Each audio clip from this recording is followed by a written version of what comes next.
Salam, hər vaxtınız xeyir olsun. Bugün sizə Türkiyəyə gələndə, hətta ilk dəfə gələndə ki, çox təcrübəsiz olurlar. Bir dənə bir şey deyim ki, Türkiyəyə ilk dəfə gələn hər kəs bir dəfə, üzr istəyirəm bu sözümə görə, loxlanır yəni. Ya evdə loxlanır, ya başqa bir şeydən başımızdan keçib, yəni ətrafıma gələn hər insanın da başına gəlir. Çünki bilmirsən burada vəziyyət necədir, xarici ölkədir. Normaldır, yəni indi bir 1000 TL, 2000, 3000, bəlkə 5-10 min TL ziyana düşmək görürlər ki, bəs yabancıdır, orada nə bilim, yəni istifadə etməyə çalışırlar, taksi. Yəni cəmiyyət olaraq belə bir çıxmasın, yəni özünüzü yad hiss eləməyəcəksiniz. Çünki bizdə də atanşiklər çoxdur, bunlarda da çoxdur. Yəni ki, dövlət bir millət. Ona görə problem yoxdur, yəni qürbət həsrəti çəkməyəcəksiniz yəni. Deməli, ilk başda evdən başlayaq. Yəni ev tutarkən yəni nə kimi avantajlarımız olacaq? Ya ən böyük avantajlardan biri odur ki, yurda görə istədiyin vaxt giriş-çıxış eləyə bilirsən. Yəni yurtda giriş-çıxış saatları olur. Evdə belə bir problemin yoxdur. İstəyirsən gecə gəl, istəyirsən heç gəlmə və s. yəni. Ondan sonra yəni ikinci ən böyük avantaj məncə rahatçılıqdır. Çünki evdə istədiyin kimisən, yəni kimsə gəlib sənə niyə evdə beləsən, niyə belə deyilsən demir yəni. Amma yurtda fərqli olur. Çünki yurtda eləsi var ki, nə bilim pintidir ya da yaxud nə bilim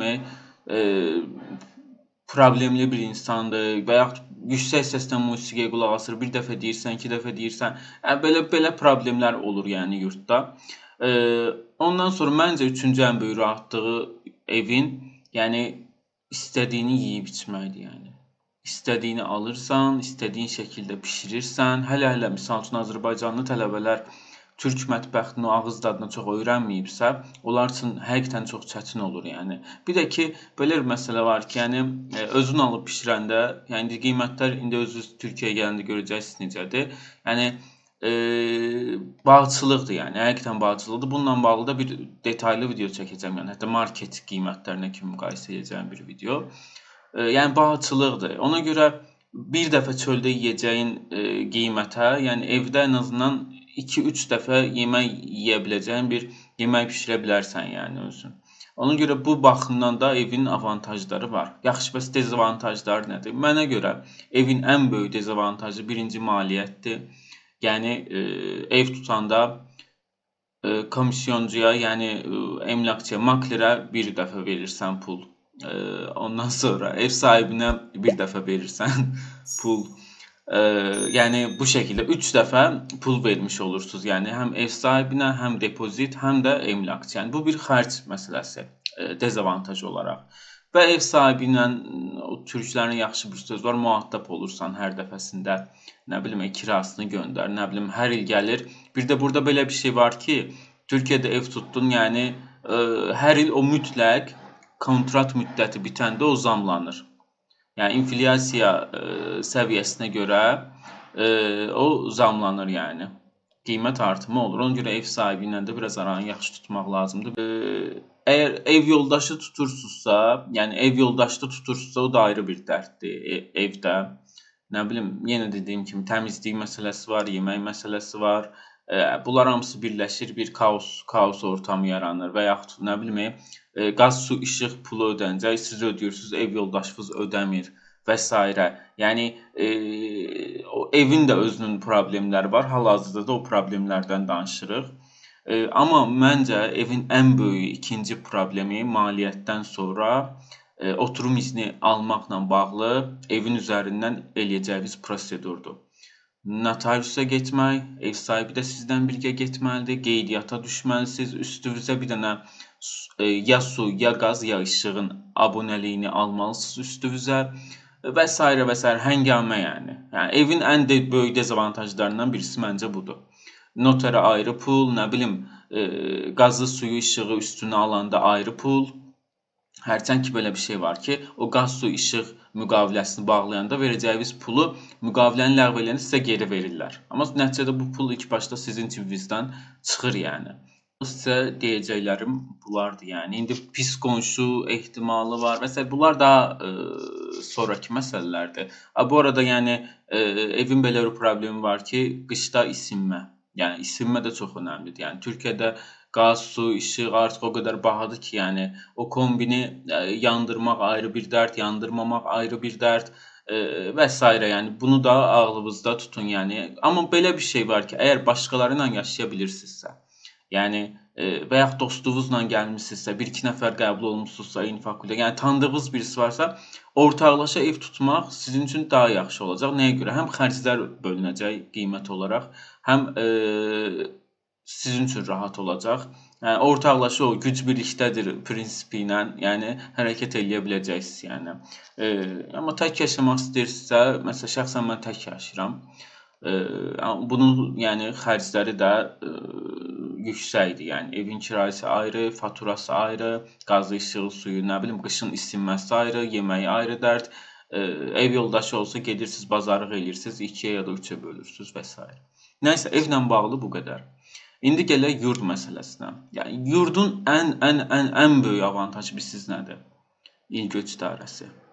Nə noter lazımdır, nə bir şey lazımdır. Yurda girdiniz, pulunu ödədiniz yurdun, gedirsiniz yurdun müdirinə, deyirsiniz ki, mən il göç idarəsi üçün sənəd ver. Heç o sənədi götürürsüz, gedirsiniz yaşayış yeri olaraq yurdu göstərirsiniz və canınız rahatdır. Nə sizdən qazı, işığı, suyu abunəliyini üstünüzə almağı tələb eləyirlər. Ya nə bilim notarius tələb eləyirlər. Nə ev sahibi ilə gedib bir yerdə tapunu, mapunu, kupçanı aparmağı tələb eləyir. Yəni baş ağrısı olmur. Yəni yurd məsələsinin ən böyük avantajı mən deyərdim ki, il göç idarəsində işinizi asanlaşdırmaqdır. İkinci avantajı odur ki, hazır yemək. Yəni əgər yemək bişirə bilmirsinizsə, ümumiyyətlə yeməklə çox aranız yoxdursa, yəni yurdda yemək çıxır, səhər axşam indi özəl yurdlar var, dövlət yurdları var. Özəllə bağlı məlumat verməmişəm, amma dövlətlə bağlı vermişəm məlumat. Yurdun digər bir avantajı isə yəni pulsuz internet, istilik sistemi və isti suyun olmağıdır. Çünki bunlar evə çıxdığınız vaxt hamısı əlavə bir maliyyət olaraq sizə geri dönüş olur. Çünki interneti çəkdirmək, altyapı yoxdursa və milyon dənə problem ola bilir. Yəni istilik sistemi və s. Bunlar hamısı yurdda yoxdur. Yəni yurdda yoxdur. Yəni bu problemlərlə yurdda üzləşmirsiniz. Yəni ucuzluq, yəni hər halükarda yurd sizə ucuz başa gəlmiş olur. Çünki dediyim kimi yemək məsələsi yoxdur, fatura məsələsi yoxdur, qaz, su, işığı yoxdur, ödəmirsiniz və s. və s. Depozit ödəmirsiniz. Yəni yurdda depozit söhbəti yoxdur. Yəni yurdda sadəcə girirsiniz və yurdun pulunu ödəyirsiniz. Bu qədər. Bəs yaxşı, yurdun da özünə görə dezavantajları var. Bunlar nələrdir? Yəni ən böyük dezavantajı otaqdakilərdir məncə. Çünki indi bəzən olur ki, bir otaqda 3 nəfər, indi otaqların qiyməti də axı insan sayısına görə dəyişir. 2 nəfərliyin ayrı, 1 nəfərliyin ayrı, 5 nəfərliyin ayrı və s. Yəni indi oradakı insanlar əgər biraz problemlidirsə və yaxud nə bilim mədəniyyətdən nəsibini almayıbsa, onlarla həqiqətən o həyat çox çətin olur, yəni natəmiz olurlar, nə bilim, yəni narahat eləyirlər, istədiyiniz vaxt rahat yata bilmirsiniz, biri telefonla bərkdən danışır, biri nə bilim Instagramı səs-küylə kaydırır, nə bilim nə qayırır, yəni belə problemlər olur, yəni ona görə bu məncə yurdun ən dezavantajlı məsələlərindən biridir. Digər məsələ isə çamaşırxanadır. Evdə belədir ki, paltarı çıxartdınız, istədiyiniz kimi atırsınız, maşın yuyur və s. rahatsınız yəni. Amma yurdda belə deyil, yurdda gün almaq lazımdır, əlavə pul vermək lazımdır. Yəni o da ayrı bir vaxt alan bir şeydir ki, mənə görə bu dezavantajdır yəni. Üçüncü ən böyük problem istədiyiniz şeyi yeyib içə bilməməkdir. Yəni əgər yurdun yeməklərini də çox sevməsəz ki, bu sevməmə ehtimalınız yüksəkdir. Əgər mənim kimi problemsiz mədəyə sahibsənizsə, yəni nə olsa yeyirsiniz. Amma elə adam var ki, mədəsində problem var ki, türk yeməklərində çoxsunda tomat pastasını çox istifadə edirlər və s. Ağız dadımıza uyuşmur və s. Yəni orada da problem olur. Çünki çox insan tanıyıram ki, Azərbaycanlılar yurdda qalır, amma yurddan yemək yemir, xoşu gəlmir. Yəni məcbur çöldən sifariş edir və yaxud gedir marketdən yüngülvari bir şeylər alır. Yəni onlarla başını qatır. Bu da çox, yəni həm sağlıqsızdır, həm də ki pul olaraq daha çox tələb olunur. Ona görə bu istədiyinizi yeyib içmək məsələsi evin ən böyük avantajı, yurdun isə ən böyük dezavantajıdır. Digər bir məsələ isə, bu arada bunu demək istəyirəm ki, bəzi yurdlarda mətbəx olur. Hər qatda bir dənə mətbəx olur, amma ümumi bir mətbəx olur. Orada da bir xaos ortamı olur. Yəni çox da yaxşı olmur yəni. Bir də ən böyük məsələlərdən biri mənə görə açıq, yəni ki, bəziləri ümumiyyətcə bu onun üçün dezavantaj belə olmaya bilər. Məndə belədir ki, mən dərs oxuyanda və s.